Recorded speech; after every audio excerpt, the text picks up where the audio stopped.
September is coming up quick and has got a hell of a lineup of games. Hi folks, it's Falcon, and today on GameRanks, the top 10 new games coming out in September 2019. Coming in at number 10, Daemon Ex Machina, which is a new mech game for the Nintendo Switch that, frankly, I've been looking forward to ever since I heard of. So the setup for this game is a moon collided with the planet, and the radiation it emitted turned artificial intelligence against humans. As far as I'm concerned, that's just a fine setup for a mech game. Basically, we're looking at a highly stylized, high-energy, large-scale mech combat game that I think leans a lot on the sort of Japanese anime conception of how mechs work, rather than like the mech commander / mech warrior Battletech universe type stuff, and I'm okay with that. I like both. It also looks pretty cool in that you'll be able to actually sever pieces of an enemy mech and use them against that enemy mech. But probably the most interesting part is the fact that it's a 4-player co-op game,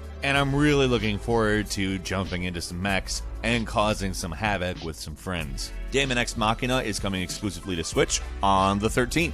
Coming in at number 9, Pro Evolution Soccer 2020, the 19th installment of the game. They've added eFootball to the title. It doesn't matter to me, it's Pro Evolution Soccer 2020 in my mind. And I'm sure that a lot of people will agree. But the reason for this is that it's definitely shifting its focus towards the PS League and eFootball Pro tournaments. As per usual, it looks really good. It runs on the Fox engine. That's not new to the series, but we do see some new teams, as well as a new mode called Match Day Mode, which essentially is Konami choosing an important match game each week, and you'll be able to pick which team you're representing in it. It honestly seems like some intriguing developments in the series. eFootball Pro Evolution Soccer 2020, a whirl when it hits Microsoft Windows, PlayStation 4, and Xbox One on the 10th.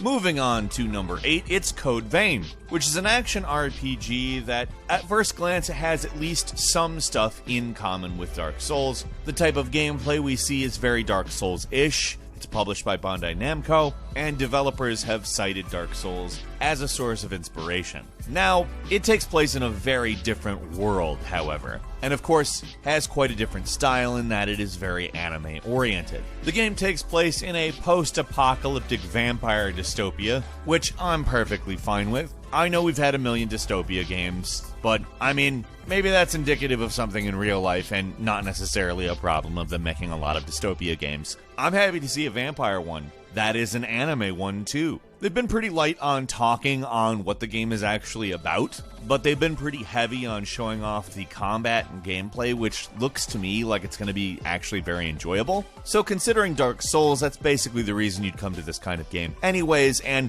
it seems like it's probably going to deliver. I'll definitely be trying out Code Vein when it hits Windows, PlayStation 4, and Xbox One on the 27th. Moving on to number 7, NBA 2K20 is hitting in September. Obviously, it features updated rosters, and as well as the new version of their franchise league mode called MyGM2. They've talked a lot about it being a revamp. Obviously, the game, as per usual, looks amazing, and of course will also give us the kind of gameplay we've come to expect from the series. I actually hope that it's not a massive departure from what we've seen in the past, and I'm more interested in seeing the ancillary things they develop, but I'm not really thinking it's going to be. It's NBA 2K20, and it's hitting PC, PS4, Xbox One, and Switch on September 5th. Moving on to number 6, we're going to see FIFA 20 this month, and with FIFA we actually know quite a bit about the types of changes they're bringing to it. First, they've really beefed up career mode, which in previous releases hasn't really been a big deal, but apparently they're taking a bit of a page out of the Journeys playbook and moving on to actually try to include choices and skill development that actually affects the future of players and teams. But I'll tell you what I'm kind of most excited for. Street football is back in the game. Way back in 2005, there's a game called FIFA Street, which they made a few sequels to as time went on, but kind of dropped it after FIFA Street in 2012. This is now a mode that seems to basically just be that game within FIFA 20, and that makes me really happy because I like FIFA Street. And from what I understand, the game also is attempting to add a little weight into the pace of the game, which I find interesting. But until I'm actually able to play it, I'm not sure exactly what to say about that. I am looking forward to it, and I certainly will play it when it hits Windows, PS4, Xbox One, Switch, and iOS on the 29th. And coming in at number 5, it's Greedfall. Now this is a very different looking game to me, which is about an island that's discovered and colonized while the native elves defend themselves. It's kind of high fantasy, 17th century colonialism, which is not something you see very often. What's interesting is, on top of the combat and stealth that the game talks about, it also adds in the idea of diplomacy, which hopefully is somewhat deep.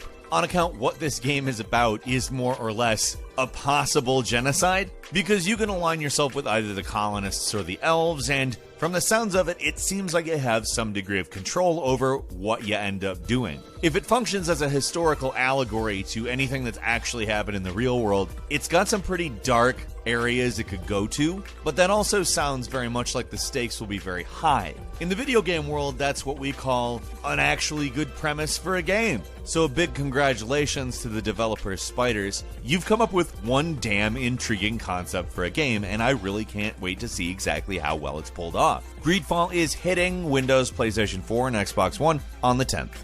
Moving on to number 4, The Legend of Zelda Link's Awakening has been remade for the Switch, and I couldn't be happier about this. From the art style they've chosen, which doesn't depart too far from what we've seen from Legend of Zelda, it is still slightly new and yet reminiscent of the times past in this absolutely landmark series and title within it. Link's Awakening has always been kind of a hidden gem of the series. It takes the gameplay as it was developed for the Super Nintendo iteration, Link to the Past, and plops Link into a new situation, a dream world. Now, if you've ever played the original game, it's phenomenal, and this remake looks amazing. It brings so much of stuff that I remember pretty distinctly into a fully realized 3D world that just oozes with personality, and I cannot wait to sit down and play this game. The Legend of Zelda Link's Awakening is coming to the Switch on September 20th.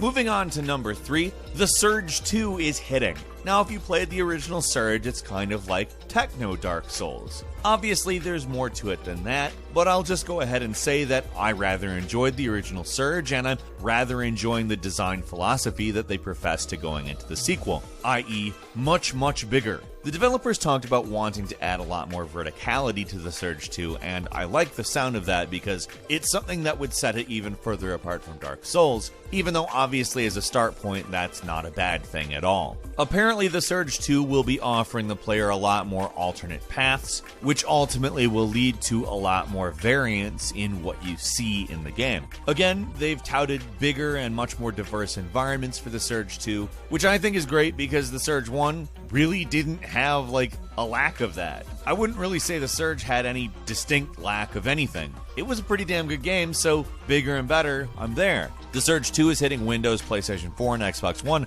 on the 24th. Moving on to number 2, Gears 5 is coming up, where we'll continue the story of Kate Diaz and of course JD Phoenix, with John DiMaggio coming back as Marcus Phoenix. The devs talked about Gears of War 4 very much as if it was an analog for Mad Max Fury Road, in which the story mainly concerns Kate Diaz and JD Phoenix was there in Mad Max's capacity, and this in a lot of ways just continues on that path. While we certainly haven't gotten a Mad Max sequel yet, it's nice to know somebody's kind of thinking about how this kind of dynamic might continue. Also, let's be totally real here, it's another Gears of War game. Gears of War has never really steered us too wrong, and I just think that this is an interesting turn for it. I hope that my instincts are right about that. We'll see. Gears 5 is coming to PC and Xbox One on the 10th. And finally, coming in at number 1, it's Borderlands 3. Oh, Borderlands 3, we've waited for you. The extremely stylized, weird, satirical loot shooter makes its return after 2012's Borderlands 2 has more or less garnered quite a fond reputation. Notwithstanding Randy Pitchford's fights with various voice actors on Twitter, in all honesty, the game does look like it's going to be a good upgrade to Borderlands, as we're going to be seeing plenty more planets besides Pandora, as apparently vaults now exist on other planets. That's good stuff. Borderlands' story has never really been its strength, but its characters and humor always have. We're going to be seeing plenty of that when Borderlands 3 hits PC, PS4, and Xbox One on September 13th. As a quick bonus for you, Monster Hunter World's Iceborne expansion is hitting this month. This stuff takes place after the main story of Monster Hunter. You have to get HR 16. If you're not HR 16, you can't play the expansion. You can buy the expansion, but you're going to have to beat the game. More or less, it's just more Monster Hunter World, and you get to go trudge around in some ice. So get some ice-resistant gear and get ready. I'm sure this is going to be good. Monster Hunter World's Iceborne expansion is coming to PS4 and Xbox One September 6th. Contra Rogue Core. It's a twin-stick shooter. It's third person. It's not strictly isometric or anything like that, which is nice because it's definitely nice to see more twin-stick games giving you a little bit more view of the action. That being said, it does look very, very, very over the top. It's an alien invasion game. You're tasked with taking the aliens down, and that could be really good or really bad. We will see. What are you going to play this month? Leave us a comment. Let us know what you think. If you like this video, please click like. If you're not subscribed, now's a great time to do so. We upload brand new videos every day of the week, so click subscribe and don't forget to click the notification bell. As always, thank you very much for watching this video. I'm Falcon. You can follow me on Twitter at FalconTheHero, and we'll see you next time right here on Game Ranks.